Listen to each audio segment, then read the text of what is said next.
Bienvenidos a un episodio más sin rodeos con Ginny Serra. Hoy vamos a estar hablando sobre el tema de finanzas. Si usted es de esas personas que dijo en el 2024 yo me voy a hacer cargo de mi finanza y ya estamos a punto de cerrar el año y usted no ha hecho nada o no ha logrado la meta que se ha propuesto, no se puede despegar de este episodio porque tenemos a una experta en la materia. Así que les presento a... Xiomara Morales, por aquí, saludo. Qué bueno, Xiomara, que puedas estar con nosotros. Estoy de verdad que muy feliz de que estés aquí. Sé que tienes mucho valor para compartir con toda nuestra audiencia. Así que me gustaría que les dijera a todas esas personas que nos están viendo quién es Xiomara Morales. Bueno, Xiomara Morales es, aparte de ser una madre, ¿verdad? De 2 hijos, hoy día me estoy dedicando a lo que es la planificación financiera y el manejo de riesgo.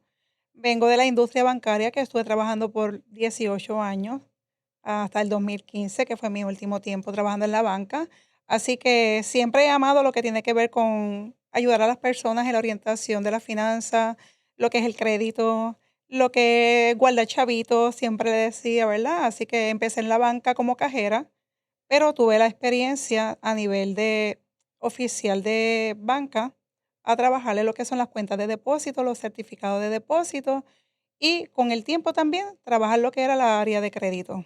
O sea que Xiomara tuvo una entrada y fue manejando todas las demás áreas, ayudando a este consumidor cliente que dice, yo cobro X cantidad de los viernes, voy a cambiar el cheque y quiero hacer mis cositas, como yo les digo allá afuera. La gente, tú le hablas de finanzas, inmediatamente te dicen, sí, yo quiero trabajar las finanzas porque quiero tener una casa, quiero tener un carro, quiero tener ahorros, y eso yo creo que fue lo que tuviste en todas las áreas donde estuviste trabajando. Eso es correcto, correcto.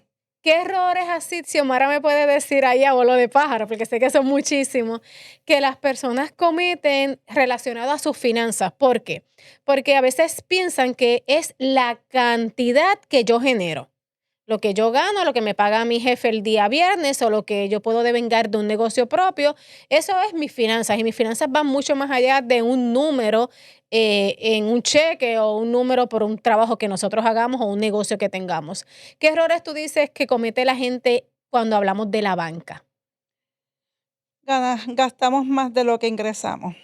Mi experiencia fue cuando empecé a trabajar con el área de crédito en las sucursales, de que las personas pueden tener un buen ingreso, pero no están planificados y están con más deudas de lo que ingresan.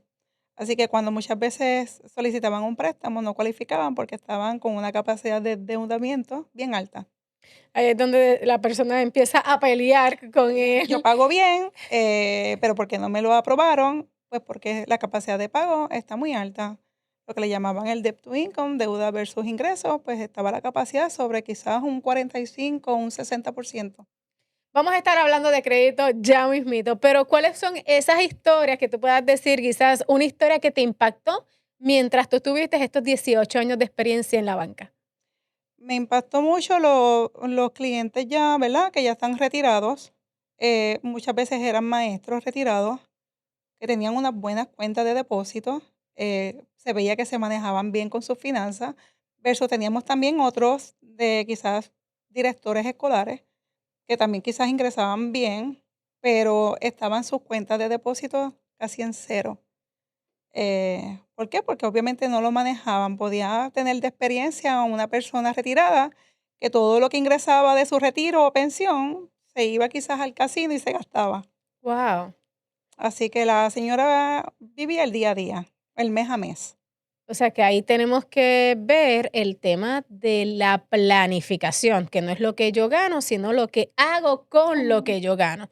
¿Cómo está el tema de educación o cómo tú has visto este tema de educación financiera financiera a pesar del tiempo, de los años? Todavía sigue la falta de información. Yo digo, hoy día nos corresponde a nosotros los padres orientar a nuestros hijos, porque ya hay mucho en las redes, mucha información. Las escuelas, ni los colegios, ni la universidad nos están educando a nuestros jóvenes de educación financiera.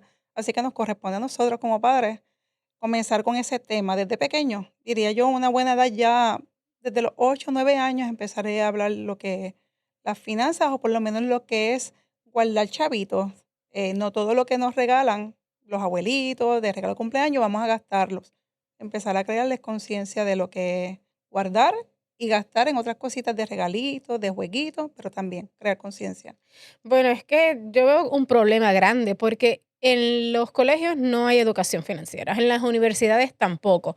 Tenemos profesionales que tienen un buen ingreso y simplemente lo cobran, lo gastan. Tenemos dueños de negocio que no saben administrar porque nos dijeron que emprender era la última maravilla y sí, yo creo en el emprendimiento, ustedes lo saben, pero el emprender no es para todos o quizás no es el mismo tiempo para todos hacerlo.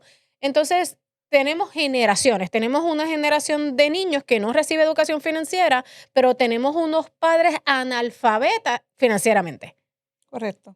Entonces, vamos a dividir esto para ir segmentando esta área. Hablamos de cómo empezar a introducir desde los 8 años a nivel consciente a este niño en el tema de los ahorros y manejos de finanzas. ¿Cómo podemos orientar a un joven? Por ejemplo, en mi casa yo tengo 3 jóvenes. ¿Y cómo yo puedo guiarlos para que ellos empiecen a dar esos primeros pininos y crear ese crédito para cuando ellos vayan a tener su propia casa o vayan a comprar un auto, ellos puedan tener una buena puntuación de crédito, un buen manejo y unos buenos ahorros? ¿Cómo yo comienzo? Se puede comenzar a solicitar a través de lo que quizás es una tarjeta de crédito asegurada. También se puede referir al joven a una cooperativa para que le den un préstamo con garantía o una tarjetita de crédito con garantía. Le voy a dar el ejemplo de mi hijo. Mi hijo, como a los 22 años, yo lo llevé a una cooperativa para que él comenzara a hacer crédito solo, sin yo tener que darle como autorizado, aunque le había dado mi autorizada, mi tarjeta de crédito American Express como autorizado. Ya tenía por lo menos una base en su reporte de crédito. Pero al ir a la cooperativa con su dinerito, pues abrimos un préstamo personal de $1000 y una tarjetita de 500. Y ahí empezó a crear crédito. Ahí empezamos a tener lo que es el score o la empírica y empezó a él a trabajar ya poco a poco con su crédito. Es nada más un añito. Trabaja ese préstamo y sáldalo en un año. Y la tarjeta, buen uso de ella. Significa que yo como madre lo educo financieramente en el sentido no la excedas del 30%, págala al mes, no pagues intereses sobre la mercancía que estás cogiendo, porque si te vas de shopping de momento a comprar una camisita, pues no pagues intereses sobre esa camisa. Y yo me encargué de educarlo financieramente. ¿Y cuáles fueron o cuáles han sido esos logros basados en esas decisiones que él tomó? Hoy día ya yo le serví también como codeudora en su primer auto, pero ya luego él quiso dar un update de auto y él pudo comprarse su primer auto a nombre de él solito. Y con su ingreso y un auto de $50,000 que pudo cualificar él solo porque tenía buena empírica y tenía obviamente la capacidad de pago, porque es importante también saber que tenemos que tener la capacidad de pago para que el banco nos apruebe ese producto que estamos solicitando. Uno de los errores que vemos mucho en las redes sociales es que se habla de educación financiera, se está hablando mucho de tarjeta de crédito, pero es bien importante entender que la tarjeta de crédito no es un dinero adicional que tú tienes como ingreso, Correcto. porque ahí es donde lo utilizamos mal, porque la tenemos y sabemos que tenemos un balance en esa tarjeta de crédito y pensamos que eso está añadido o sumado a lo que yo genero mensualmente y no es así. Es correcto. Las tarjetas tienen un límite de crédito y ese límite de crédito no podemos excederlo de un 30%, porque eso también si lo excedemos nos afecta lo que es la puntuación de crédito. Y también al momento de solicitar un crédito en la institución bancaria, el banco no los puede negar, aunque paguemos bien, porque tenemos una capacidad de riesgo alta. Lo que le llaman el riesgo. Si yo tengo mi tarjeta de crédito de $5000 por un límite de crédito y la excedo o la llevo a esos $5000, el banco me puede denegar aunque cualifique por la capacidad de pago, pero me lo puede denegar porque la tengo en el 100% o casi en su 100%. Y es un riesgo porque el banco va a decir, esta persona quizás en 2 años ya está endeudado y me va a quedar mal. Así que no necesariamente es de provecho el que tengamos una tarjeta y no sepamos manejarla. Tienen esas alertas para la banca, tienen esas alertas igual que para las próximas tarjetas de crédito y eso impacta también al interés que tú puedas cualificar, ya sea un préstamo personal o un préstamo de Es auto. correcto. Qué bien saber eso y tomen ustedes notas. Ahora bien, comienzo a trabajar. Comienzo a trabajar y los jóvenes hoy día tienen miles de oportunidades que pueden emprender también y empieza a llegar ese ingreso que es lo que todos queremos y que cobremos bien. El ahorro, aunque yo sea joven, porque es que yo escucho mucho esto, no, es que yo no voy a pensar en ahorro, yo no pienso en temas de retiro porque yo lo que tengo son 22 años. ¿Qué tú les recomiendas, ya que tuviste esas personas mayores, retirarse y hoy cada vez lo vemos más complicado? En el caso de que estamos ya generando ingresos, no importa la edad, mientras más joven comencemos, mucho mejor. Pero si empezamos en los 18 años a trabajar y ya hay una persona que te haga el acercamiento, ¿verdad? Que hay algún producto o mecanismo para que puedas empezar a crear el ahorro, eh, toma conciencia y hazle caso a esa persona porque mientras más joven comiences, aunque sea con ese mínimo del 10%, te va a ayudar a largo plazo a que veas el fruto. Porque si lo hacemos tarde, todo nos va a costar más y hay que darle más empuje a ese ahorro y a ese por ciento que quizás debemos de guardar. Vivimos muchas veces en casa de los padres y ingresamos ¿verdad? Tenemos buen ingreso, pues por lo menos ese 10% que empieces a ahorrar en una cuentita de ahorro, en un mecanismo que te genere el interés compuesto. Porque comparamos, la banca tradicional no paga buen interés y es la realidad. Yo que vengo de la industria bancaria, el banco no te paga buenos intereses, así que si tienes una alternativa con un mecanismo de retiro, con un interés compuesto, ponlo en esa canastita, porque ahí va a crecer. Vamos a poner la banca tradicional, te puede estar pagando 0,20 de interés en una cuentita de ahorro tradicional. Si tienes 3,000 pesitos en ese banco, al año, esos son $6 aproximadamente. Ay, ni un café. Hoy día ni para mi capuchino me daría, Ay, que es lo que me padre. encanta. Así que es importante, si tenemos un interés compuesto, vamos a poner esos mismos $3,000 a un 4%, aproximadamente está generando en el año $120 de intereses. Ok, vamos a hablar de los intereses, porque eso es otro tema. Las personas hablan de interés y piensan en un número, un 2%, un 3% de interés y lo vemos diariamente. ¿Cómo yo considero un buen vehículo? Hablaste del interés fijo, interés compuesto. ¿Cuál es la diferencia? Explícale a todas esas personas en arroz y habichuelas dónde yo voy a generar más. Por los números que diste ya vimos la comparable, pero ¿y por qué? El interés compuesto, porque interés compuesto es interés sobre interés. Y es lo que más te va a ayudar a ti a que tu dinero crezca. Tú vas ahí, puedes ir depositándole a ese mismo principal que tienes y te va a ir generando interés sobre ese dinero que vas guardando. Y a largo plazo, pues es más que el interés que es el APY, que es un interés que no necesariamente va a ser fijo. Y es un interés que te lo va a estar pagando mínimo. Así que es importante el interés compuesto. Siempre yo digo a las personas, igual que a mi hijo, interés compuesto. Busquen todo mecanismo de interés compuesto, interés sobre interés.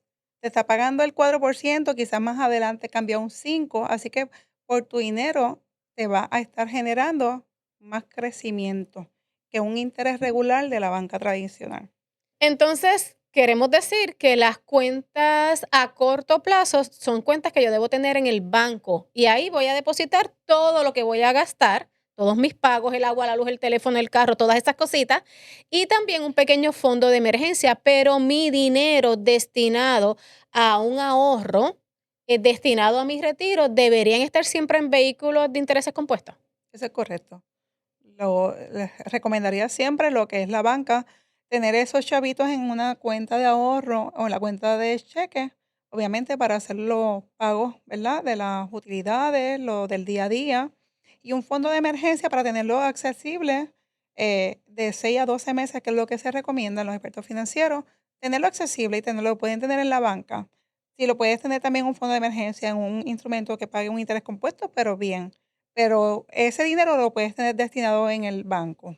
Hablando de interés compuesto, las tarjetas de crédito cobran interés compuesto en contra de nosotros.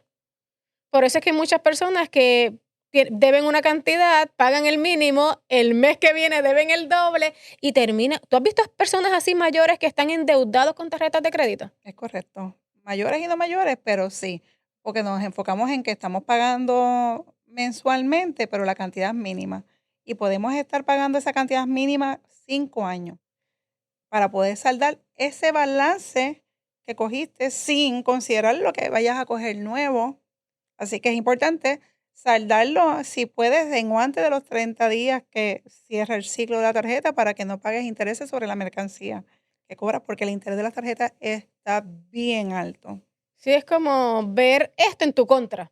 Las tarjetas de crédito es en tu contra cuando tú tienes vehículos que te pagan interés compuesto, siempre tú vas en crecimiento. Ustedes quieren estar en rojo o en verde. La mayoría de la gente vive en rojo sobreviviendo y diciendo, no, es que el problema es que cobro poco. No, el problema no está en que cobras poco. Usted deje esas excusas y vamos a accionar antes que se acabe este año para que el 2025 nos enfoquemos en estar en verde y esto que nos quedan de días podamos tomar decisiones saludables. Allá afuera hay mucha información. Hoy día a través de las redes sociales podemos acceder a mucha información buena. La pregunta Correcto. está, ¿la gente está accionando, Xiomara? La realidad es que no. Todavía con toda la información que gracias a Dios las redes nos están dando, hay mucha desinformación, falta de enfoque también diría yo, porque muchos podemos ingresar, ¿verdad? Tener un ingreso quizás bueno dentro de, pero estamos seguimos utilizando, endeudándonos la tarjeta y entonces obviamente el dinero, vamos a decir siempre, no nos sobra. No nos sobra y no nos sobra y ganamos en el mes, cerramos con X y muchas veces hasta cobran personas. Yo conozco muchas personas que cobran comisiones o bonificaciones cada 6 veces eh, en el año, 2 veces en el año una bonificación y no se enfocan en guardar a veces ni un pequeño por ciento que es tan importante. Entonces uno dice, ¿y qué hiciste con el dinero? Pues el pues, el después y se quedó todo ahí. Así que seguimos. Bueno, peor, yo conozco personas que viven en atraso. O sea, no ha llegado diciembre y ya tienen, los pocos que cobran bonos de Navidad ya los tienen gastados. Es correcto. Y eso es bien También, triste. por experiencia también, ya lo tenemos comprometido. Y no podemos considerar lo que yo siempre digo, la comisión no debes de considerarla para pagar deuda, la comisión es inestable. Puedes que cobres este mes bueno, como el siguiente mes cobres mínimo. Así que no puedes endeudarte basado en esperar que lleguen esas comisiones o ese bono de Navidad. Eso yo digo que siempre es enfocarnos en un por ciento de lo que cobramos en ese bono, vamos a destinarlo a guardar, no nada más en utilizarlo para gastar o para pagar o para regalar. A veces regalamos y regalamos y nos desenfocamos también en solamente lo material. Tenemos que enfocarnos también en crear conciencia de que tenemos que un por ciento sacarlo para el ahorro. O sea que finanzas y presupuesto tienen que ir de la mano. Tenemos que siempre tener un presupuesto alineado. Siempre el presupuesto es fundamental. Tampoco hoy día las personas saben preparar un presupuesto. Así que eso va a ser otro tema con Xiomara. ¿Cómo preparar un buen presupuesto para no sobrevivir? Para vivir, para usted poder tener estabilidad en todas las áreas de Y su una vida. buena calidad de vida y lo que esperamos en el futuro, cuando estemos ya en una edad de jubilación, de retiro, tener calidad de vida. Xiomara, al principio dijiste que tenías 18 años de experiencia en la banca. ¿Fue en un mismo banco o en varios? No, fue en varios. Yo comencé en el 98 en un banco que ya no está español. Ah, esa era la próxima pregunta. Si dentro de esos 18 años hay bancos que dejaron de existir y la respuesta es que sí. Una pregunta basada en eso. Tengo amigos que son muy prósperos y tienen todo su dinero solamente en el banco. Y ellos piensan pues que guardando X cantidad de dinero, 1 millón, 2 millones, 3 millones, eso le va a dar una estabilidad a ellos y sobre todas las cosas, algo que a mí me pega mucho porque lo viví en carne propia, pero quiero que tú me lo contestes. Yo tengo ese dinero ahí, si me pasa algo, mis generaciones van a tener acceso a ello. Tengo 3 millones de dólares en el banco, ¿eso está asegurado? Hasta 250,000 por individuo. De 3 millones, 250,000. El FDIC lo que te asegura es $250,000 por individuo. Ok, vamos aquí, déjame respirar. Quiere decir, yo tengo 3 millones, estoy profetizando, 3 millones de dólares en el banco. El banco se va a quiebra, me garantizan 250,000. ¿Qué va a pasar con el restante? Te va a asegurar 250,000 por titular. El restante, pues, Ok, entonces, si yo soy una persona que tengo más de $250,000, que claro está que eso no es un fondo de emergencia, porque nadie tiene $250,000 de fondo de emergencia, la diferencia, el millón adicional, 2,000,000, 3,000,000. ¿Qué tú nos recomiendas como experta en el área de la banca? ¿Qué yo puedo hacer con ese dinero hoy día que no está en riesgo? Porque eso es otra de las cosas. Allá afuera hay muchos mecanismos que son inversiones. Entonces, yo no quiero perder ese dinero. Ese dinero está destinado para yo vivir una calidad de vida y para yo dejar un buen patrimonio. Entonces, ¿qué tú me recomendarías? Existen mecanismos que pueden ser de riesgo. Yo no recomiendo mucho trabajar con lo que es riesgo, dependiendo de la edad también de la persona, pero existen mecanismos como lo que son las anualidades, las fijas e indexadas, que serían una alternativa. Y va a asegurar lo más importante, que siempre tu principal va a estar asegurado. Y son productos que te ayudan porque generan interés compuesto. En el caso de la indexada, ¿verdad? Va en el mercado, pero depende de cómo se maneja el mercado, pues te va a pagar buen rendimiento. Pero las fijas también es una alternativa. Tienes la alternativa y eso está totalmente garantizado. O sea, que tú me recomendarías, de acuerdo a mi realidad económica, que influye mucho la edad, para qué realmente yo quiero ese dinero, podría evaluar diferentes vehículos. Alternativas, es correcto. Hay alternativas que siempre evaluando el perfil de la persona, siempre hay que evaluar eso mismo, la edad de la persona para entonces ver qué estrategia esa persona debería mover su dinero para que lo que tenga es crecimiento y no pierda capital. Yo tengo una persona bien allegada que recientemente sus padres fallecieron. Ambos fallecieron el mismo día en un accidente. Y ellos le decían, yo tengo X cantidad de dinero en el banco, si me pasa algo, ustedes resuelven con ese dinero. Y para esta familia fue un shock porque no tuvieron acceso y hasta el día de hoy no han tenido acceso a ese dinero. ¿Qué pasa cuando hay un fallecimiento con el dinero que yo tengo en la banca? La banca congela el dinero y hasta que no haya una declaratoria de heredero, todo ese proceso se demora y todo ese dinero se va a quedar congelado. En este caso, ellos están pensando en si hacen la declaratoria de herederos o no, porque aunque su papá dejaron X cantidad de dinero en el banco, también dejaron muchas deudas. Entonces, cuando lo ponen en una balanza, si ellos hacen la declaratoria de herederos, están diciendo que sí a ambas cosas, no tan solo al dinero que está en el banco. ¿Eso es correcto? Es correcto. Tiene que trabajarse con la declaratoria y entonces se evalúa todo lo que es con las deudas para que ahí tenemos que asumir la responsabilidad de deuda porque como quiera que sea el gobierno nos va a restar lo que debemos cuando estemos adquiriendo dinero de una herencia. Eso es bien. Tuve un familiar con experiencia, pues falleció su papá de momento y él tuvo que ceder la herencia para que pues la casa, el gobierno se quedara porque había demasiada deuda. ¿Quién se quedó con Así ellos? que él no Él no.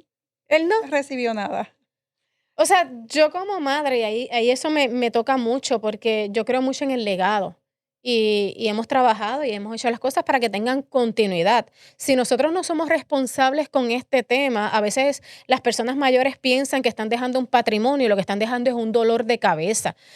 Tú mencionaste un vehículo, a diferencia de la banca, que aquí está complementado porque nosotros tenemos cuentas en el banco y estamos hablando de un vehículo que podemos utilizar paralelo. Tenemos la cuenta de banco y tenemos este otro vehículo que podremos llamarle una anualidad, como lo mencionaste ahorita.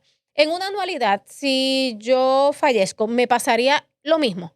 No, porque desde el inicio se dice a qué beneficiarios yo les voy a dar el dinero. ¿Quiénes serían mis beneficiarios? Desde el principio, usted como persona va a decir, pues yo le quiero dejar, tengo 2 hijos, el 50% a cada uno de mis hijos. Así que todo lo que esté en esa anualidad pasaría directamente a esos beneficiarios y no pasa por el proceso de esperar por una declaratoria de heredero para ver a quién les tocaría. Simplemente se le deja saber a la aseguradora que se maneja, que es quien maneja lo que son las anualidades, quiénes serían desde el inicio mis beneficiarios.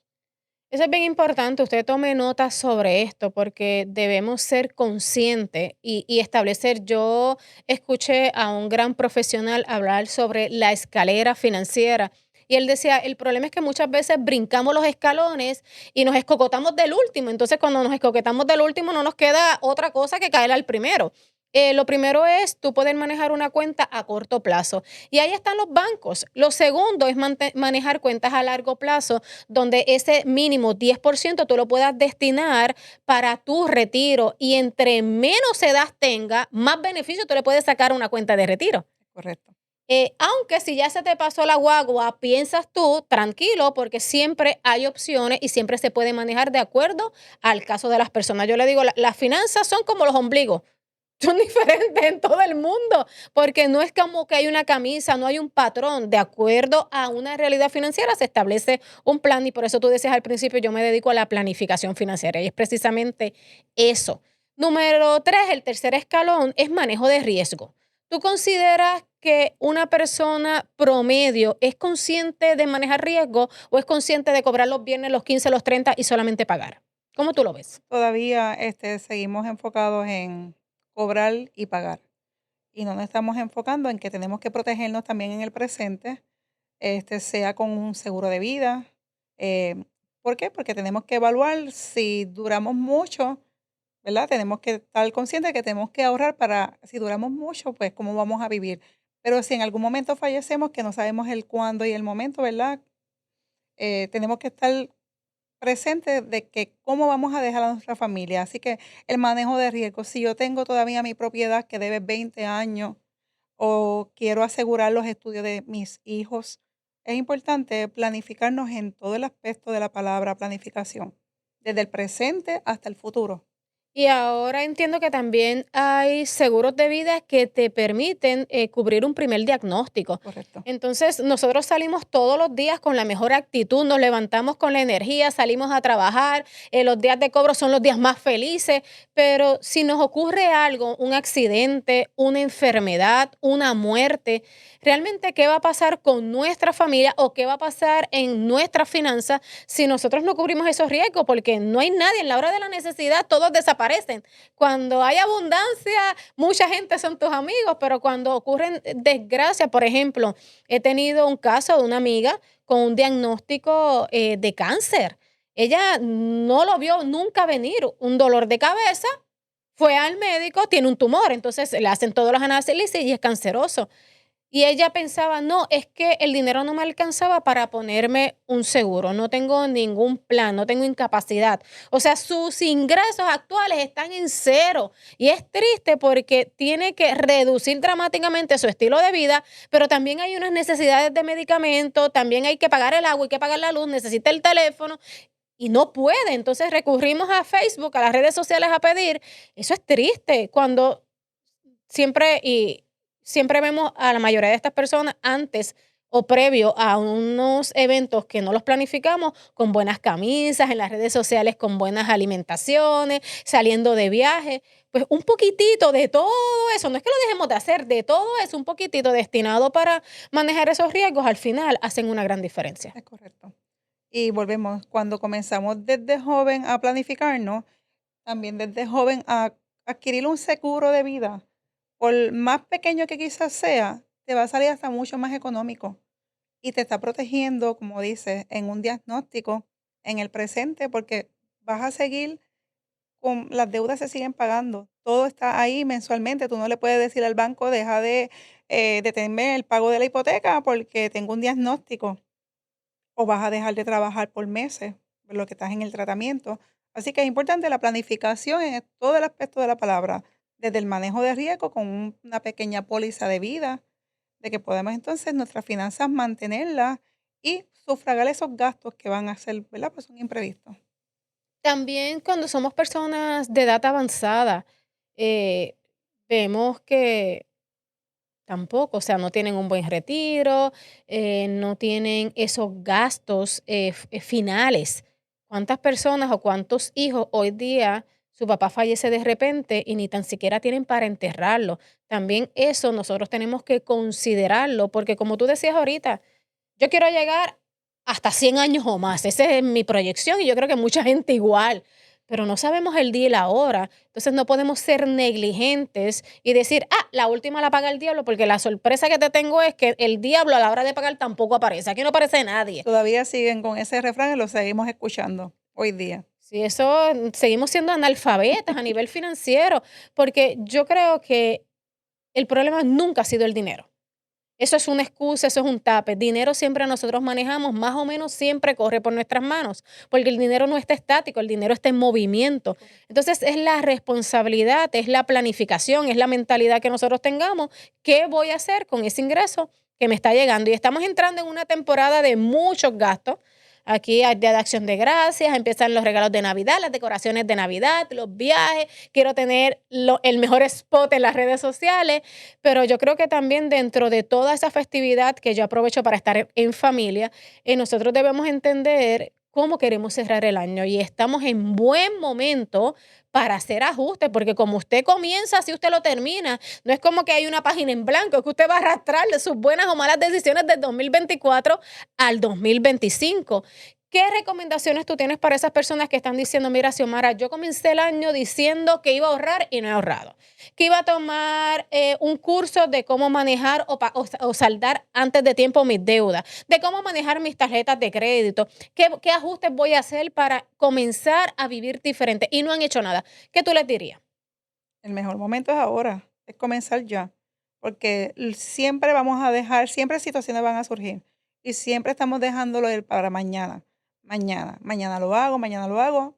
Estamos en noviembre, ya mismo a mitad de noviembre, finalizamos el año y comenzamos igual, en el mismo, no utiliza la palabra, pero en el Ahí, mismo, ahí, ahí. ahí, ahí seguimos en lo mismo y tenemos que comenzar, tenemos que accionar. No podemos dejarlo en la mesa y seguir dejándolo ahí. Hay una frase que entre las personas de finanzas se escucha muchísimo y es, págate tú Primero. primero, págate tú primero. ¿Qué tú crees de eso, Xiomara? Págate tú primero y no nos pagamos nunca primero.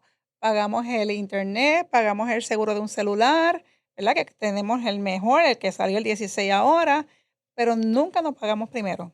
Y volvemos, estamos finalizando el año y nunca nos enfocamos en pagarnos primero, en organizar esas finanzas para pagarnos primero, para sacar ese pequeño por ciento que podemos sacarlo.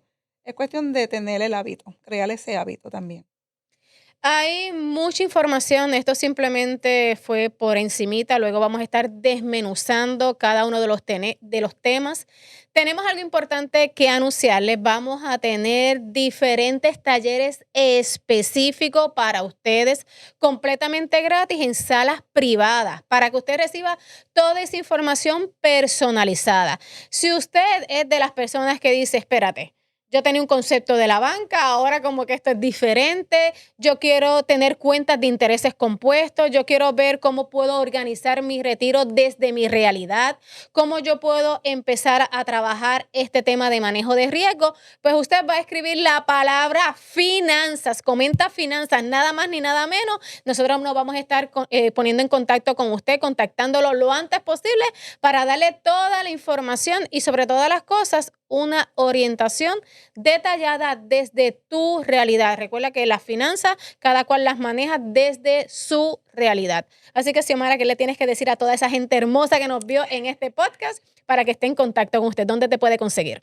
Mi teléfono es el 787-632-2638, 787-632-2638, y a través de las redes también como Xiomi me pueden conseguir ahí directamente. Y el momento es ahora, volvemos a accionar y es ahora. Comencemos un nuevo año, si lo finalizamos organizando y haciendo un presupuesto para comenzar enero 2025 tomando acción para nuestras finanzas. Así que usted sabe, esto fue un episodio más de Sin Rodeo hablando de finanzas. No termine en rojo, usted termina en verde positivo para que arranque el 2025 a toda marcha.